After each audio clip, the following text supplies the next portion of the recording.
Hello students, I hope you are doing well. So in this video I will be explaining the poem Kar Chale Hum Fida, and the poet of this poem is Kafi Azmi. So let's get started.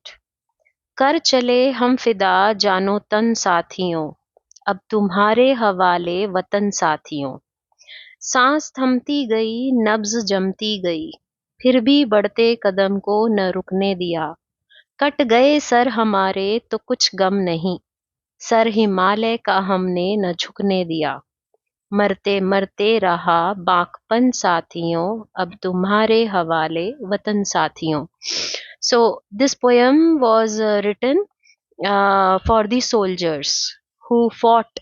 The war happened. It took place. The war between India and China. So the soldiers, they are giving message to the people. The people who will go in army, they will become soldiers. That we are dying, but before dying, we give you the message that the same spirit has to be continued. We will die, but now you have to take care of the country. So we will be seeing the meanings first. Fida word is there which means nyochhavar. Nyochhavar means to sacrifice. Havale. Havale means sopna, which means to hand over. Makpan. Makpan means वीरता का भाव. वीरता का भाव मतलब the feeling of bravery. So whenever we read any poem, we first write the prasang and then the explanation vyakhya. Prasang means context. So in context, we have to write that these lines have been taken from our textbook, Pathya Pustak, which is textbook. Panktiyan we will be writing like this. So Prastut Panktiyan means the given lines. They have been taken, ली गई हैं from our textbook. Sparsh भाग दो. Sparsh is the name of your textbook and part 2. इसके कवि कैफी आजमी हैं. इन पंक्तियों में कवि एक वीर सैनिक का अपने देशवासियों को दिए आखिरी संदेश का वर्णन कर रहा है. संदेश, संदेश means message. So what poet is trying to convey, he's trying to give message to the people of our country, Deshwasi. So he is just describing the message. एक वीर सैनिक का, a brave soldier's message he is trying to convey to the people of India, country. Now let's see व्याख्या. कवि कहते हैं कि सैनिक अपने आखिरी संदेश में कह रहे हैं. So the poet says that the soldiers, सैनिक means soldiers, in their last message they are trying to say कि वे अपने प्राणों को देश के हित के लिए न्यौछावर कर रहे हैं. They are sacrificing their life for the goodness of their country. प्राणों, प्राणों means life. So they are sacrificing. अब यह देश हम जाते जाते आप देशवासियों को सौंप रहे हैं. We are dying, but before we die we hand over this country to you so that you can take care in future. सैनिक उस दृश्य का वर्णन कर रहे हैं. दृश्य, दृश्य means scene. So the soldiers are describing that scene कि जब दुश्मनों ने देश पर हमला किया था, मतलब the Chinese, they had attacked on India during India China war. सैनिक कहते हैं कि जब हमारी सांसें हमारा साथ नहीं दे रही थी. So while fighting during war they are telling that our breaths, they were not supporting us, we were not able to breathe, we were finding difficult to breathe, और हमारी नाड़ियों में खून जमता जा रहा था. And the blood was getting it was freezing in our blood vessels. It was so cold there. फिर भी हमने अपने बढ़ते कदमों को जारी रखा. We continued our steps. We did not stop. अर्थात दुश्मनों को पीछे धकेलते गए. We kept pushing the enemies, and we did not allow them to enter our country. सैनिक गर्व से कहते हैं, विद प्राइड दे से कि हमें अपने सर भी कटवाने पड़े, मतलब even if we have to die, तो हम खुशी खुशी कटवा देंगे, we will die happily for our country, पर हमारे गौरव के प्रतीक हिमालय को नहीं झुकने देंगे।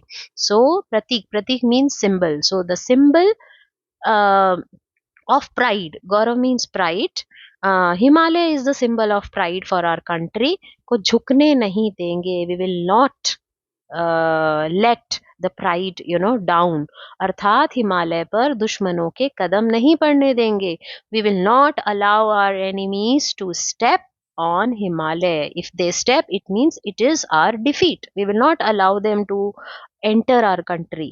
हम मरते दम तक मतलब टिल वी डाई, वीरता के साथ दुश्मनों का मुकाबला करते रहे, वी केप्ट फाइटिंग, मुकाबला करते रहे means we kept fighting with दुश्मनों, दुश्मनों means enemies, so with bravery we kept fighting them. अब इस देश की रक्षा का भार, भार मीन्स रिस्पॉन्सिबिलिटी, आप देशवासियों को सौंप रहे हैं, we are handing over the responsibility to you. Let's see kavyansh 2। जिंदा रहने के मौसम बहुत है मगर जान देने की रुत रोज आती नहीं, हुस्न और इश्क दोनों को रुसवा करे वो जवानी जो खूह में नहाती नहीं, आज धरती बनी है दुल्हन साथियों अब तुम्हारे हवाले वतन साथियों। Let's see the word meanings. रुत, रुत मतलब मौसम, मौसम मतलब season, you can say time और चांस, अपॉर्चुनिटी। हुस्न, हुस्न मतलब ब्यूटी। रुस्वा, रुस्वा मतलब बदनाम, बदनाम मतलब bad name, when it's defame। खून, खून मतलब खून, which is blood। So in context, this part will remain same, that these lines have been taken and the poet is Kafi Azmi. We have to just specify what this paragraph says.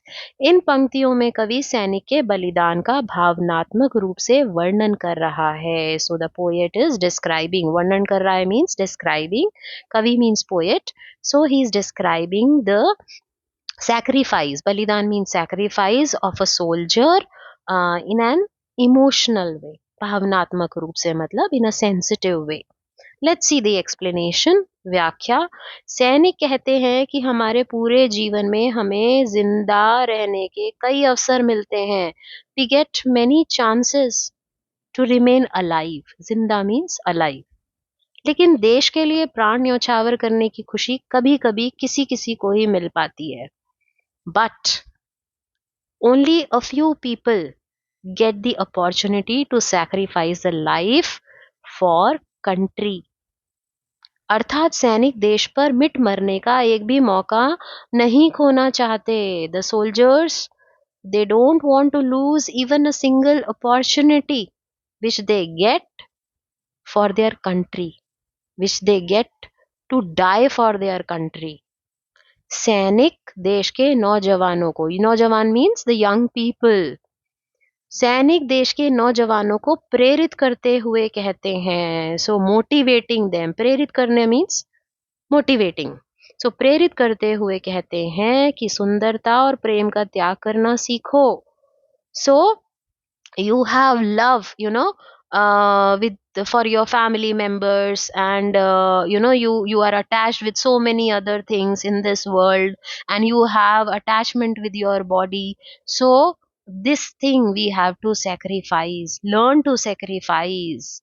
if you always think about the attachments, you will not be able to sacrifice your life for country, क्योंकि वह सुंदरता और प्रेम ही क्या, that beauty, appearance, the good appearance and love is of no use। जवानी ही क्या, जवानी मतलब youth, जो देश के लिए अपना खून न बहा सके, your beauty, your love for your country, and your youth is of no use if you cannot shed blood for your country। सैनिक देश की धरती को दुल्हन की तरह मानते हैं। So the soldiers, they are comparing the country with a bride who wears during wedding, who wears red colored dress. So स्वयंवर means is the process to choose groom for wedding. So he says that स्वयंवर में हासिल करने के लिए राजा किसी भी मुश्किल को पार कर जाते थे. There used to be many candidates during स्वयंवर, and to be selected, the kings, they used to face lot of difficulties. Just like that, you soldiers are telling that कि इस दुल्हन को, दुल्हन मतलब कंट्री को, दुश्मनों से बचा कर रखना. Save your keep protecting your country from enemies. क्योंकि जब अब हम देश की रक्षा का दायित्व, दायित्व मतलब responsibility, there was another word for this which was भार, which means responsibility. आप देशवासियों पर छोड़कर जा रहे हैं. We are leaving this world. We are giving this responsibility. We are handing over this responsibility to the people of country, and now we are dying. You have to protect. Which responsibility? The responsibility of the protection of the country. Okay, let's see the third paragraph. Okay. राह कुर्बानियों की न वीरान हो, तुम सजाते ही रहना नए काफिले. फतेह का जश्न इस जश्न के बाद है, जिंदगी मौत से मिल रही है गले.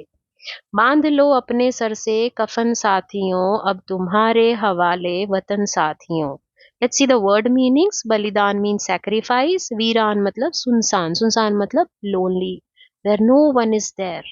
काफिले, काफिले मतलब अ ग्रुप ऑफ ट्रैवलर्स, यात्रियों के समूह. समूह मीन्स ग्रुप, यात्रियों मतलब the travellers. Fateh, Fateh means victory, Jeet. And जश्न, जश्न मतलब सेलिब्रेशन, खुशी. You express happiness like you celebrate the festivals. So prasang, rest of the part will remain same. इन पंक्तियों में सैनिक देशवासियों को देश के लिए बलिदान करने के लिए तैयार रहने को कहते हैं. The soldiers are asking the people of country that be ready to sacrifice your life for your country. तैयार रहने मतलब बीइंग रेडी.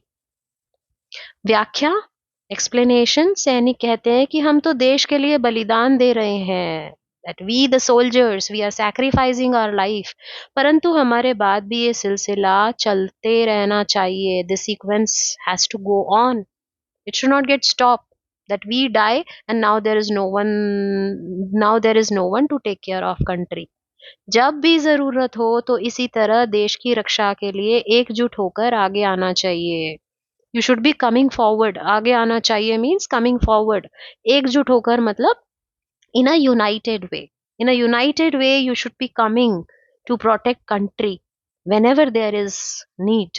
इसी तरह the way we have come forward. जीत की खुशी तो देश पर प्राण न्यौछावर करने की खुशी के बाद दोगुनी हो जाती है. दोगुनी मतलब डबल. दोगुनी हो जाती है मतलब gets doubled. So the happiness of victory, when you sacrifice life for your country, it gets doubled. उस स्थिति में ऐसा लगता है मानो जिंदगी मौत से गले मिल रही हो. In this situation it seems the death is embracing, sorry, जिंदगी मौत से गले मिल रही है. The life is embracing death. अब यह देश आप देशवासियों को सौंप रहे हैं. Now we are handing over this country to you. अब आप अपने सर पर मौत की चुनरी बांध लो. मतलब मौत की चुनरी बांधना means be ready to die for country, be ready to sacrifice life for country. It's an idiom. अर्थात अब आप देश की रक्षा के लिए तैयार हो जाओ means get ready for the protection, safety of the country. Let's go to the fourth paragraph. खींच दो अपने खूं से जमी पर लकीर, इस तरफ आने पाए न रावण कोई. तोड़ दो हाथ अगर हाथ उठने लगे, छू न पाए सीता का दामन कोई. राम भी तुम ही लक्ष्मण साथियों, अब तुम्हारे हवाले वतन साथियों. Okay, I think this is the Last paragraph. Word meanings. Zami मतलब land. Zameen. Lakir मतलब line. So the context, rest of the part remains same, the textbook and the poet. And इन पंक्तियों में सैनिक देशवासियों को प्रेरित कर रहे हैं. He is motivating Indians. व्याख्या. सैनिक कहते हैं कि अपने खून से लक्ष्मण रेखा के समान एक रेखा तुम भी खींच लो means draw. Like in Ramayana, Lakshman, Ram's brother Lakshman, he had drawn a line for Sita's safety. Same way, you also draw a line. और यह तय कर लो and decide कि उस रेखा को पार करके कोई रावण रूपी दुश्मन इस पार न आ पाए. So in the form of Ravan, matlab any enemy, the soldiers of other enemy country, they should not be crossing that line and they should not be entering our country. सैनिक, so that you have to decide, तय कर लो. सैनिक अपने देश की धरती को सीता के आंचल की तरह मानते हैं. So the soldiers they consider, मानते हैं मतलब they consider कि this earth, the mother India, no, the land of India is just like Sita's sari. That sari is the symbol of respect. और कहते हैं कि अगर कोई हाथ आंचल को छूने के लिए आगे बढ़े, if any hand is touch trying to touch here means trying to trouble. If any other soldiers, if soldiers from other country, enemy country, if they are trying to disturb, if they are trying to trouble the motherland India, उसे तोड़ दो, break those hands. अपने वतन की रक्षा के लिए, वतन means country. सो अपने वतन की रक्षा के लिए तुम ही राम हो और तुम ही लक्ष्मण हो. For the safety protection of your country, you only are Ram, you only are Lakshman. So fulfill your responsibilities. अब इस देश की रक्षा का दायित्व तुम पर है. The responsibility of this country, the protection of this country is on your shoulders. So with this, we come to the end of this video. I hope this video will help you. Thank you for watching. Bye bye.